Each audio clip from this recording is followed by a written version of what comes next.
Hello friends, welcome to my YouTube channel IYS platform.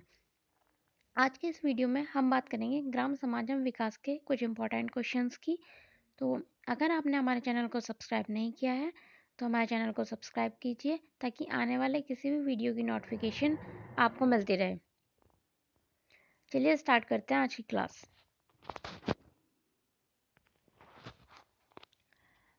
हमारा first question है, गुलाबी क्रांति किससे संबंधित है?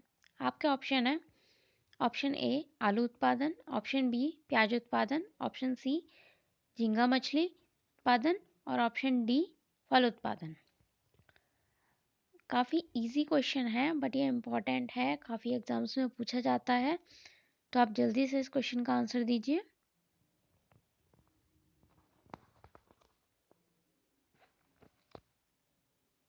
इस क्वेश्चन का राइट आंसर है ऑप्शन सी झींगा मछली। गुलाबी क्रांति जो है वो झींगा मछली के उत्पादन से संबंधित है। भारत जो है वो संसार में झींगा मछली का सबसे बड़ा निर्यातक राष्ट्र है, यानी कि यहाँ से भारत से सबसे ज़्यादा झींगा मछली का निर्यात किया जाता है। इस मछली के उत्पादन के लिए जो सरकार है उसने एक मिशन चलाया था। इस मिशन को ही गुलाबी क्रांति, जिससे क्या हुआ कि झींगा मछली में के उत्पादन में बहुत ज़्यादा वृद्धि हुई और इस मिशन को ही गुलाबी क्रांति की संज्ञा प्रदान की गई थी। इस क्रांति के फलस्वरूप ही भारत जो है वो झींगा मछली के उत्पादन में पहले नंबर पर आया। चलिए नेक्स्ट क्वेश्चन देखते हैं। नेक्स्ट क्वेश्चन है, भारत में प्रथम कृषि विश्वविद्यालय की स्थापना कहाँ की गई? आपके ऑप्शन है option A Jabalpur, option B Kanpur, option C Faizabad, option D Pantnagar. जल्दी से इस क्वेश्चन का आंसर दीजिए। इस क्वेश्चन का राइट आंसर है ऑप्शन डी पंतनगर। प्रथम कृषि विश्वविद्यालय की स्थापना जो है वो पंतनगर में की गई थी और इसकी स्थापना 1960 में की गई थी। जब ये स्थापित हुआ था तब पंतनगर जो है वो उत्तर प्रदेश में आता था, लेकिन अब जो है वो उत्तराखंड में आता है, तो इसका आंसर पंतनगर उत्तराखंड होगा। चलिए नेक्स्ट क्वेश्चन देखते हैं।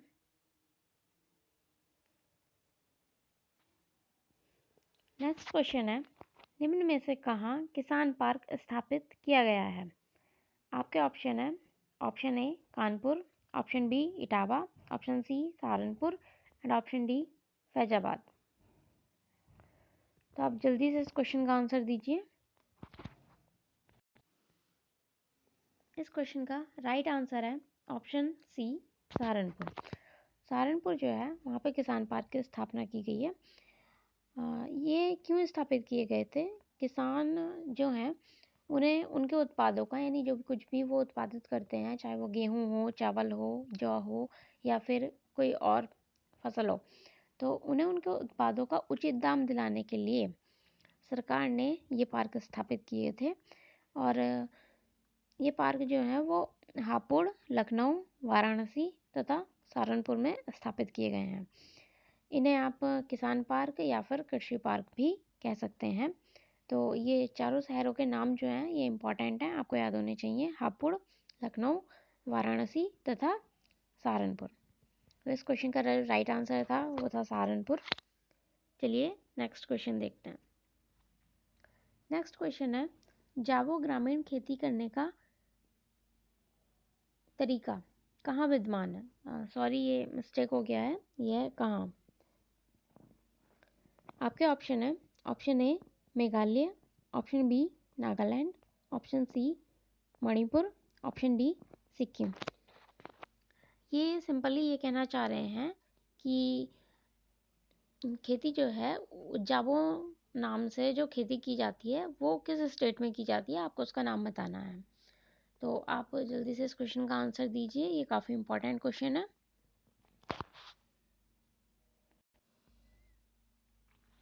इस क्वेश्चन का राइट आंसर है ऑप्शन बी नागालैंड। नागालैंड में जो खेती के लिए पद्धति अपनाई जाती है उसे जाबो कहा जाता है। ये उसके स्थानीय नाम है। अलग अलग स्टेट में खेती को अलग अलग नाम से जाना जाता है। जैसे कि आप जानते होंगे कि असम में जो खेती की जाती है उसे झूम खेती के नाम से जाना जाता है। वहाँ पे जो जनजाति रहती हैं वो क्या करती हैं कि एक पर्टिकुलर एरिया में खेती करते हैं, मतलब वहाँ ज़मीन को साफ़ करते हैं, जो झाड़ी वगैरह होती हैं उनको जला देते हैं, फिर कुछ टाइम के लिए उस भूमि को छोड़ देते हैं। उनकी जो राख होती है वो उस ज़मीन में ही छोड़ देते हैं। फिर वो उसकी जुताई वगैरह करते हैं तो वो राख जो है वो मिट्टी में मिल जाती है, जिससे मिट्टी की उर्वरक शक्ति बढ़ती है। और उसके बाद वो उस पर खेती करते हैं, कुछ टाइम खेती करते हैं, उसके बाद छोड़ के दूसरी जगह चले जाते हैं। इसलिए इस खेती को झूम खेती या फिर स्थानांतरित खेती के नाम से जाना जाता है। ठीक ऐसे ही नागालैंड में जो खेती होती है उसे जाबो कहते हैं। और इसके अलावा जो आपका आंध्र प्रदेश या उड़ीसा है वहाँ जो खेती होती है उसे पोडू के नाम से जाना जाता है। तो ये काफ़ी इम्पोर्टेंट क्वेश्चन था। चलिए नेक्स्ट क्वेश्चन देखते हैं। नेक्स्ट क्वेश्चन है, कौन सी फसल मृदा को नाइट्रोजन से भरपूर कर देती है? आपके ऑप्शन है, ऑप्शन ए मटर, ऑप्शन बी सूरजमुखी, ऑप्शन सी आलू और ऑप्शन डी चावल। तो आप जल्दी से इस क्वेश्चन का आंसर दीजिए।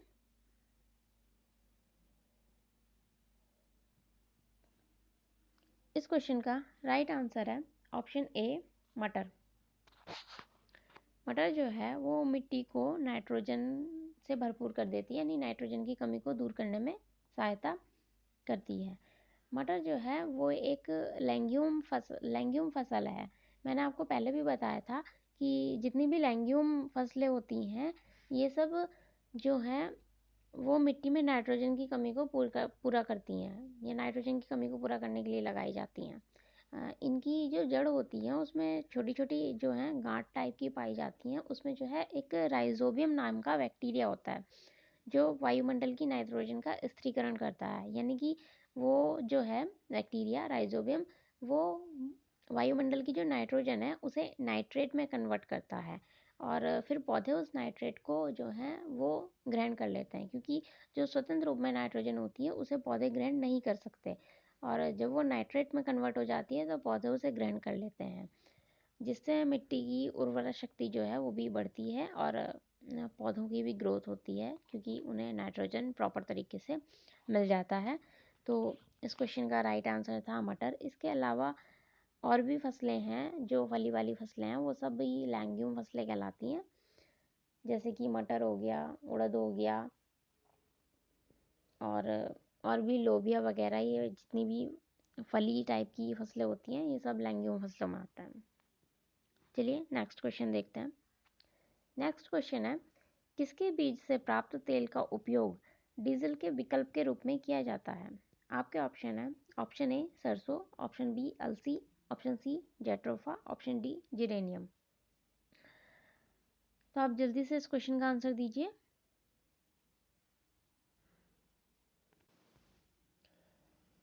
आपको बताना है कि डीजल जो है उसके विकल्प के रूप में किस तेल का उपयोग किया जाता है निम्नलिखित में से? तो इस क्वेश्चन का राइट आंसर है ऑप्शन सी जेट्रोफा। जेट्रोफा का उपयोग किया जाता है डीजल के विकल्प के रूप में। और आजकल तो ये काफ़ी ज़्यादा फेमस हो रहा है। इसकी खेती के उत्पादन, मतलब इसके जो उत्पादन है उसके लिए काफ़ी बढ़ावा दिया जा रहा है। गवर्नमेंट जो है वो जेट्रोफा के उत्पादन के लिए काफ़ी प्रयास कर रही है, क्योंकि डीजल जो है वो आपको भी पता होगा कि एक मतलब लिमिटेड है। आप काफ़ी टाइम से उसका उपयोग कर रहे हैं और उसकी जो क्वांटिटी है वो लिमिटेड है। कभी ना कभी उसकी कमी महसूस होगी, तो इसलिए, जबकि जेट्रोफा जो है वो एक नवीकृत ऊर्जा का स्रोत है। आप उसको जितना चाहो उतना ज़्यादा उत्पादन करके अपनी ज़रूरतों को पूरा कर सकते हैं। जैसे कि सौर ऊर्जा है, सौर ऊर्जा एक नवीनीकरण ऊर्जा का स्रोत है। ठीक ऐसे ही जो जेट्रोफा है उसको भी आप नवीकृत संसाधन की तरह यूज़ कर सकते हैं। इसलिए डीजल पे पूरी तरह से हमेशा के लिए निर्भर नहीं रहा जा सकता। इसलिए जेट्रोफा जो है वो डीजल के विकल्प के रूप में यूज़ किया जाने लगा है, और ये बहुत ही अच्छा मतलब उसका डीजल का सब्स्टिट्यूशन है। चलिए नेक्स्ट क्वेश्चन देखते हैं। नेक्स्ट क्वेश्चन है, उत्तर प्रदेश में दुग्ध पदार्थों का व्यवसाय किस ट्रेडमार्क के तहत किया जाता है? आप जल्दी से इस क्वेश्चन का आंसर दीजिए। आपके ऑप्शन है, option A mother, option B Amul, option C Parag, option D Sudha. इस क्वेश्चन का जो राइट आंसर है वो है ऑप्शन सी पराग। उत्तर प्रदेश में जितने भी दूध से बने हुए प्रोडक्ट होते हैं, चाहे वो पनीर हो या फिर मक्खन वगैरह हो, या और जो भी प्रोडक्ट होते हैं जो दूध से बनते हैं, उन सबको एक ट्रेडमार्क होता है जो उनकी क्वालिटी को रिप्रेजेंट करता है। उसके बारे में ये पूछ रहे हैं, तो वो जो है वो पराग है। पराग के द्वारा ही, पराग ट्रेडमार्क के तहत उत्तर प्रदेश में जो है वो दुग्ध व्यवसायों का व्यापार किया जाता है। चलिए नेक्स्ट क्वेश्चन देखते हैं। नेक्स्ट क्वेश्चन है, कौन सा राज्य भारत का शक्कर का प्याला कहलाता है? आपके ऑप्शन है, option A Andhra Pradesh, option B Bihar, option C Maharashtra, option D Uttar Pradesh. आप जल्दी से इस क्वेश्चन का आंसर दीजिए। इस क्वेश्चन का राइट आंसर है ऑप्शन डी उत्तर प्रदेश। उत्तर प्रदेश जो है वो गन्ने के उत्पादन में प्रथम स्थान पर आता है। शायद मैंने आपको पहले बताया भी होगा। यहाँ पर जो है वो भारत के जितने भी स्टेट हैं उनसे सबसे ज़्यादा गन्ने का उत्पादन किया जाता है। और चूँकि गन्ने का उत्पादन इतना ज़्यादा होता है तो यहाँ पे चीनी भी काफ़ी मात्रा में बनाई जाती है। इसी वजह से उत्तर प्रदेश जो है उसे शक्कर का प्याला कहा जाता है। चलिए नेक्स्ट क्वेश्चन देखते हैं। नेक्स्ट क्वेश्चन है, मोपला विद्रोह किस राज्य से संबंधित है? आपके ऑप्शन है, option A Bengal, option B Orissa, option C Tamil Nadu and option D Kerala. ये काफ़ी इंपॉर्टेंट क्वेश्चन है। आप जल्दी से इस क्वेश्चन का आंसर दीजिए।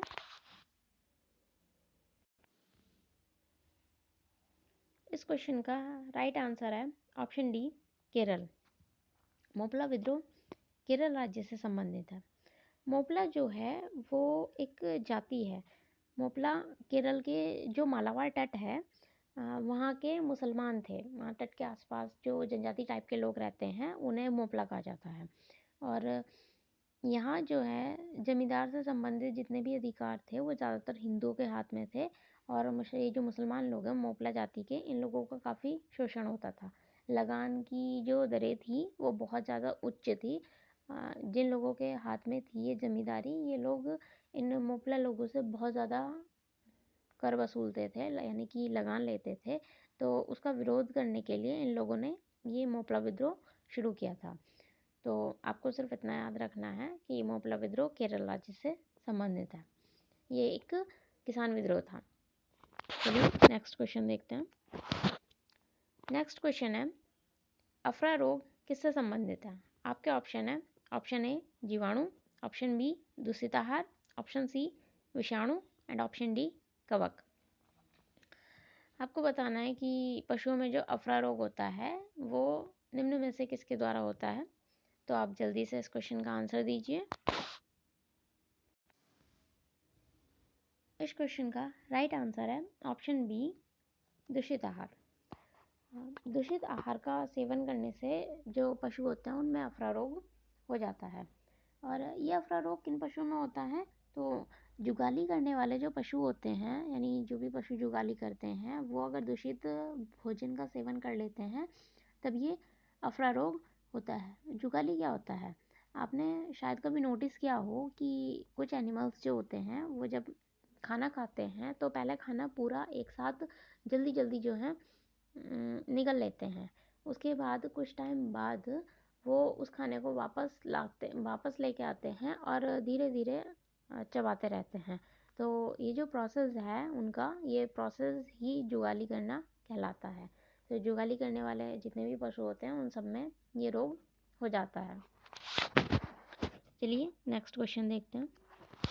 नेक्स्ट क्वेश्चन है, उत्तर प्रदेश में किसान क्रेडिट कार्ड योजना कब शुरू की गई थी? आपके ऑप्शन है, option A 1995, option B 1996, option C 2000 and option D 2003। तो आप जल्दी से इस क्वेश्चन का आंसर दीजिए। इस क्वेश्चन का राइट आंसर है ऑप्शन सी 2000। उत्तर प्रदेश जो है उसमें किसान क्रेडिट कार्ड योजना जो है सन 2000 से शुरू की गई थी। जनरली जो पूरे देश है उसकी बात की जाए अगर बाकी देश की, तो किसान क्रेडिट कार्ड योजना जो है वो सबसे पहले 1998 में शुरू की गई थी और इस योजना को आर.बी. गुप्ता समिति की सिफारिश पर शुरू किया गया था। नाबार्ड द्वारा ये योजना चलाई गई थी। नाबार्ड एक बैंक है जो किसानों के विकास के लिए कार्य करता है और इसका उद्देश्य जो है वो किसानों की वित्तीय सहायता करना और कृषि क्षेत्र की व्यापक ऋण आवश्यकताओं को पूरा करना था। यानी कि किसान जो होते हैं उन्हें उर्वरक वगैरह खरीदने के लिए ऋण प्रदान करना जो है वो किसान क्रेडिट कार्ड योजना का उद्देश्य था और ये उत्तर प्रदेश में सन 2000 से शुरू की गई थी। चलिए नेक्स्ट क्वेश्चन देखते हैं। नेक्स्ट क्वेश्चन है, देश में पशुपालन की दृष्टि से उत्तर प्रदेश का कौन सा स्थान है? आपके ऑप्शन है, ऑप्शन ए पहला, ऑप्शन बी दूसरा, ऑप्शन सी तीसरा और ऑप्शन डी चौथा। ये काफ़ी इजी क्वेश्चन है तो आप जल्दी से इस क्वेश्चन का आंसर दीजिए।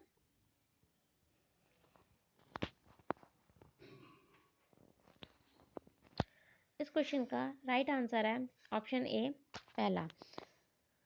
हमारे देश में यूपी जो है वो पशुपालन की दृष्टि से पहले स्थान पर आता है। यहाँ पे जो कुल पशुपालन है वो काफ़ी मात्रा में किया जाता है।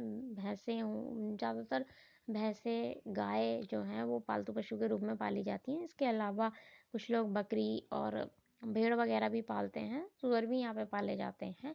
यानी कि ऑल ऑफ अगर देखा जाए तो जो अदर स्टेट हैं उनके कंपैरिजन में उत्तर प्रदेश में पशुपालन काफ़ी अधिक मात्रा में होता है और इसी वजह से उत्तर प्रदेश जो है वो देश में पशुपालन के मामले में पहले नंबर पर आता है। चलिए नेक्स्ट क्वेश्चन देखते हैं। नेक्स्ट क्वेश्चन है, महाल शब्द का क्या अर्थ है? आपके ऑप्शन है, ऑप्शन ए गांव, option B block, option C नगर एंड ऑप्शन डी जिला। आप जल्दी से इस क्वेश्चन का आंसर दीजिए। आप लोगों ने महलवाड़ी व्यवस्था का नाम सुना होगा। वहाँ जो महल शब्द यूज़ होता है वो ये वही टर्म है और जिसके बारे में ये पूछ रहे हैं कि उस महल का क्या अर्थ होता है। तो इस क्वेश्चन का जो राइट आंसर है वो है ऑप्शन ए गांव। महल शब्द जो है उसका अर्थ होता है गांव। महलवाड़ी व्यवस्था जो थी उसमें महल शब्द का यही अर्थ था और इस व्यवस्था में जो भूमि होती है उस पर किसी एक व्यक्ति का स्वामित्व नहीं होता, वो पूरे समस्त गांव की भूमि मानी जाती है। इसलिए इस व्यवस्था को महलवाड़ी व्यवस्था कहा जाता था क्योंकि यहाँ पे जो भी टैक्सेशन वगैरह होते थे वो अलग अलग पर्टिकुलर ज़मीन पे ना लग के पूरे गांव की एक ज़मीन मानी जाती थी, जितनी भी ज़मीन होती थी और उस सब पे एक साथ टैक्स लगाया जाता था। गांव की जो बंजर भूमि होती थी, वृक्ष, कुएं, इन सबको गांव की जो है संयुक्त संपत्ति माना जाता था महलवाड़ी व्यवस्था के अंतर्गत। और अगर कोई किसान जो है वो अपनी भूमि छोड़ देता था तो वो जो ज़मीन होती थी वो गांव की संयुक्त हो जाती थी और जितनी भी ज़मीन होती थी वो किसी एक पर्टिकुलर इंसान के अंडर में नहीं थी। पूरे गांव के लोग मिलकर उस पर खेती करते थे और जो भी लगान लगाया जाता था वो उस पूरी जो संयुक्त ज़मीन होती थी उस पर लगाया जाता था। तो महल शब्द का जो अर्थ होता है वो होता है गांव। चलिए नेक्स्ट क्वेश्चन देखते हैं। नेक्स्ट क्वेश्चन है, भारतीय मसाला अनुसंधान संस्थान कहाँ है? आपके ऑप्शन है, option A Uttar Pradesh, option B Kerala, option C Maharashtra, option D Rajasthan. आप जल्दी से इस क्वेश्चन का आंसर दीजिए। इस क्वेश्चन का जो राइट आंसर है वो है ऑप्शन बी केरल। भारतीय मसाला अनुसंधान संस्थान केरल में स्थित है। केरल में जो है वो कार्डेमम की पहाड़ियाँ स्थित हैं, जिन्हें इलायची की पहाड़ी के नाम से भी जाना जाता है। और वो इलायची की जो पहाड़ियाँ हैं वो छोटी इलायची के लिए काफ़ी फेमस हैं। वहाँ पे छोटी इलायची और काली मिर्च जो है उनका उत्पादन काफ़ी अधिक मात्रा में किया जाता है, इस वजह से उन्हें इलायची की पहाड़ी के नाम से जाना जाता है। चलिए नेक्स्ट क्वेश्चन देखते हैं। नेक्स्ट क्वेश्चन है, विटीकल्चर का संबंध किससे है? आपके ऑप्शन है, ऑप्शन ए रेशम, ऑप्शन बी पुष्प, ऑप्शन सी अंगूर एंड ऑप्शन डी मत्स्य। ये काफ़ी इजी क्वेश्चन है बट इम्पॉर्टेंट है, काफ़ी सारे एग्जाम्स में पूछा गया है और अक्सर पूछा जाता है, तो आप जल्दी से इस क्वेश्चन का आंसर दीजिए। इस क्वेश्चन का जो राइट आंसर है वो है ऑप्शन सी अंगूर। अंगूर की खेती जो है उसे विटीकल्चर के नाम से जाना जाता है। इसके अलावा जो रेशम की खेती होती है उसे सेरीकल्चर के नाम से जाना जाता है। और हमारे यहाँ जो कर्नाटक है वो सबसे ज़्यादा रेशम का उत्पादन करता है, कर्नाटक स्टेट। और जो फूलों की जो खेती होती है उसे फ्लोरिकल्चर के नाम से जाना जाता है। और जो मत्स्य यानी कि मछली का जो उत्पादन करते हैं उसे जो है पिसीकल्चर के नाम से जाना जाता है। तो इस क्वेश्चन का जो राइट आंसर था वो था ऑप्शन सी अंगूर। अंगूर की खेती को विटीकल्चर के नाम से जाना जाता है। चलिए नेक्स्ट क्वेश्चन देखते हैं। नेक्स्ट क्वेश्चन है, भारत में हरित क्रांति शब्द का सर्वप्रथम प्रयोग किसने किया? आपके ऑप्शन है, option A doctor Norman Borlaug, option B M S Swaminathan, option C doctor William Gaud और ऑप्शन डी सुब्रमण्यम। इस क्वेश्चन का आंसर मैंने अपनी पिछली वीडियोस में आपको बताया था, तो अगर आपने वो वीडियोस नहीं देखी हैं तो उन वीडियो को देखिएगा और इस क्वेश्चन का आंसर आप हमें कमेंट में मैसेज करके बताइएगा।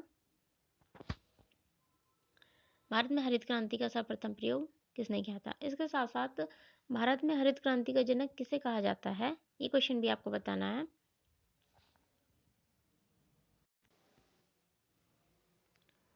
वीडियो में लास्ट तक बने रहने के लिए थैंक्स। अगर आपको हमारी वीडियो पसंद आई है तो चैनल को लाइक और सब्सक्राइब कीजिए और ज़्यादा से ज़्यादा शेयर कीजिए ताकि और लोग भी जो हैं उसका फ़ायदा उठा सकें।